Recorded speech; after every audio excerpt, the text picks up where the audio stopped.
Aleluia! Chegamos, portanto, no versículo 12 do capítulo 26 do Evangelho de Mateus, que diz: Pois derramando este perfume sobre o meu corpo, ela o fez para o meu sepultamento. Que contraste entre os religiosos que odiavam o Senhor e queriam matá-lo, e aqueles que o amavam e aproveitavam a oportunidade para expressar o seu amor por ele, não é verdade? Creio que os outros, como Pedro, Tiago e João, não receberam adequadamente a profecia do Senhor concernente ali à sua crucificação. Conforme o testemunho do Senhor, Maria certamente recebeu sua palavra a respeito de sua crucificação, pois o Senhor testificou que, ao derramar o bálsamo, ela o fez para o seu sepultamento. Este foi um sinal de que Maria entendeu o que o Senhor havia profetizado a respeito de sua crucificação. O versículo 13 diz: Em verdade vos digo, onde for pregado em todo o mundo este evangelho, será também contado o que ela fez para a sua memória, ou para a memória sua. Que maravilha! No versículo anterior, o Senhor falou sobre seu sepultamento, incluindo sua morte e a sua ressurreição para a nossa redenção.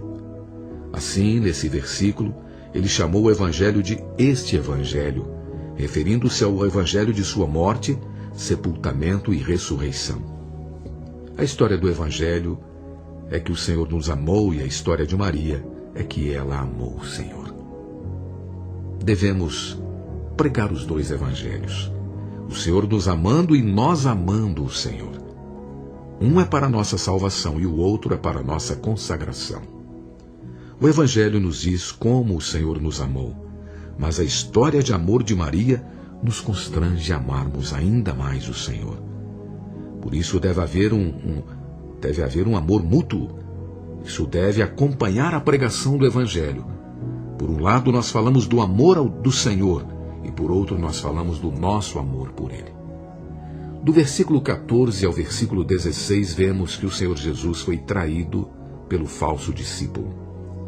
A palavra então, no começo do versículo 14, mostra que, enquanto um dos seguidores do Senhor expressava seu amor por ele incondicionalmente, outro estava para traí-lo.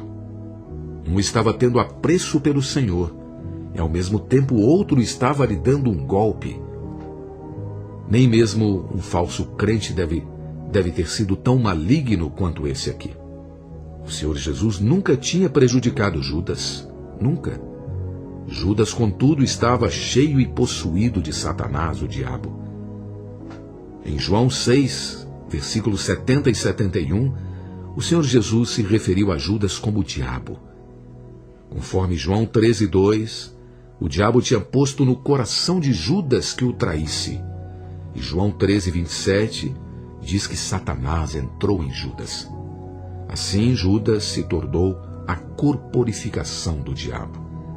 A ideia de trair o Senhor Jesus não se originou em Judas, mas no inimigo de Deus, o diabo. Nesses versículos vemos três categorias de pessoas: os religiosos, os que amavam o Senhor e os traidores.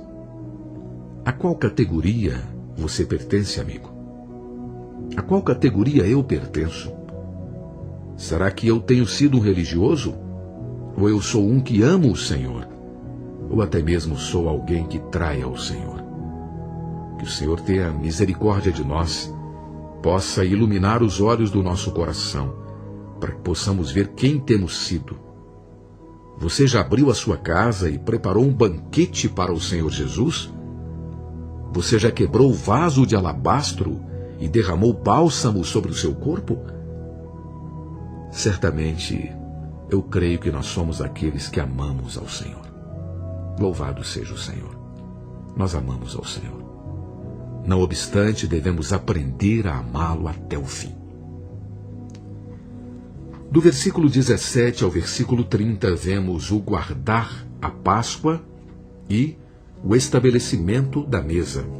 O versículo 17 diz: No primeiro dia dos pães asmos, vieram os discípulos a Jesus e lhe perguntaram: Onde queres que te façamos os preparativos para comeres a Páscoa? Os pães asmos são uma festa de 7 dias. está registrada em Levíticos capítulo 23, versículos 5 a 6, mais especificamente. Ela é também chamada de Páscoa.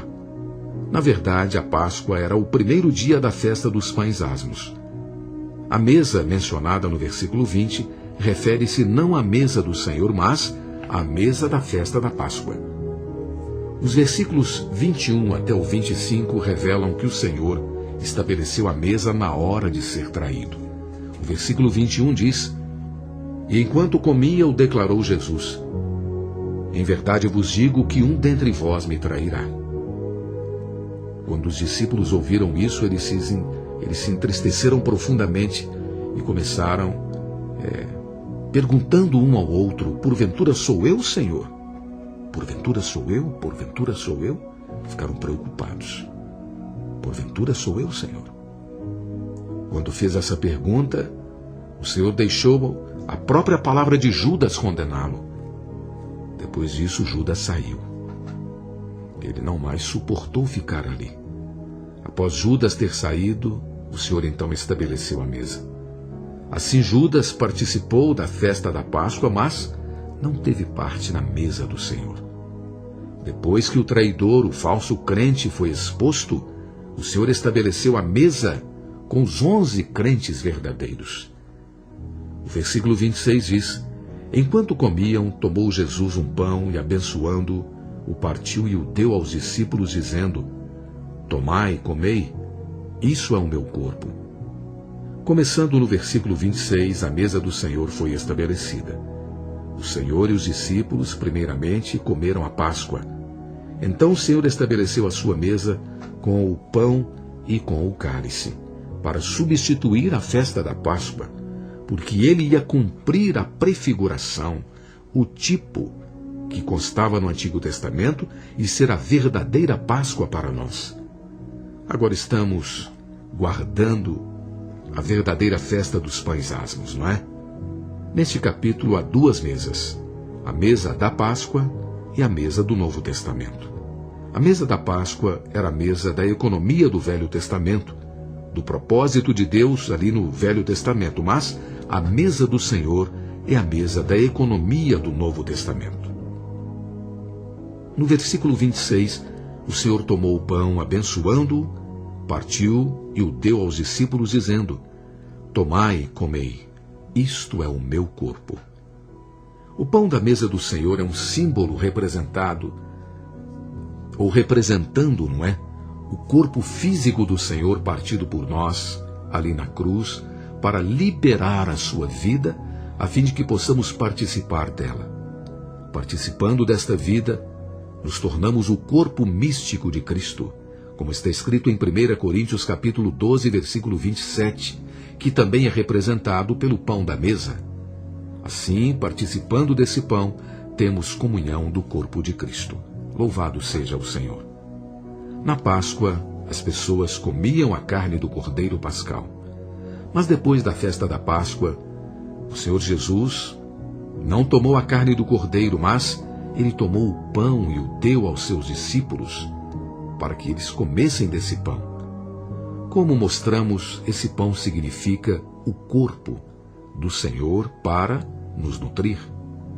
No entanto, todos nós temos algum tipo de antecedente religioso, uma bagagem religiosa que nos impede de compreender isso. Devido à nossa religiosidade, temos alguma impressão doutrinária a respeito da mesa do Senhor.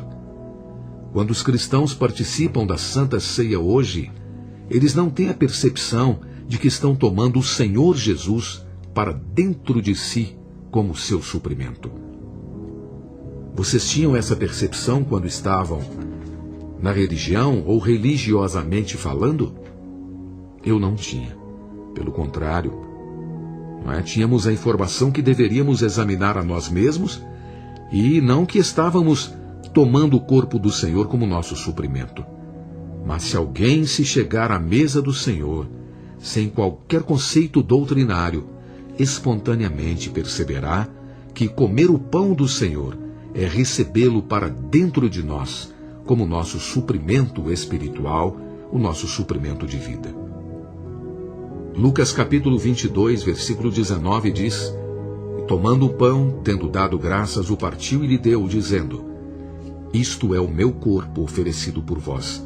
Fazei isto em memória de mim.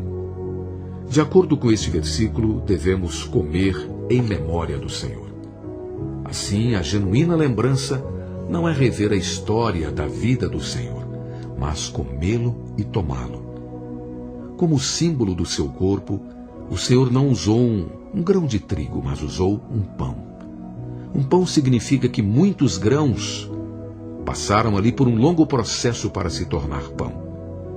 Primeiramente, a semente é plantada no campo. Então ela cresce e produz muitos grãos. Depois que o trigo é colhido, os grãos são moídos até se tornar farinha fina, que é misturado na massa e assada no forno para fazer o pão. Somente então temos um pão para comer, não é? Como grão de trigo, o Senhor Jesus passou por tal processo, até que finalmente se tornasse o pão sobre a mesa para que possamos comê-lo. Que maravilha! Todas as vezes que formos à mesa do Senhor, devemos ter essa percepção. Devemos ser capazes de dizer o seguinte: Senhor, hoje Tu és o nosso pão. O Senhor é o nosso pão porque o Senhor passou por um processo por nós. Agora, Tu és o pão sobre a mesa para que comamos do Senhor. O pão sobre a mesa, primeiramente, significa o corpo físico do Senhor que foi crucificado. Mas após a sua ressurreição, este corpo se tornou misterioso, pois foi ampliado até se tornar o seu corpo místico. Conforme João capítulo 2, os judeus mataram seu corpo físico, ou seja, mataram o Senhor fisicamente, mas ele foi ressuscitado de maneira misteriosa para tornar-se o seu corpo místico. O corpo místico do Senhor compreende todos nós. Todos nós fazemos parte do corpo de Cristo, todos nós os que cremos. Por isso, quando vemos a mesa, o pão ali na mesa do Senhor, precisamos perceber que aquele pão é um símbolo tanto do corpo físico do Senhor como de seu corpo místico. Por essa razão, quando partimos o pão e comemos desse pão, temos a comunhão do corpo do Senhor. 1 Coríntios 10:16. Todos os membros do corpo místico de Cristo são representados ou estão contidos neste pão. Portanto, à mesa, desfrutamos não apenas do Senhor Jesus, mas também de todos os crentes. Em outras palavras, desfrutamos de Cristo e a Igreja. Tanto Cristo como a Igreja são o nosso desfrute. Tão maravilhosa, tão rica, tão esclarecedora, não é verdade? Eu tenho sido tão ajudado por esta palavra. Tenho compreendido o amor de Deus por mim.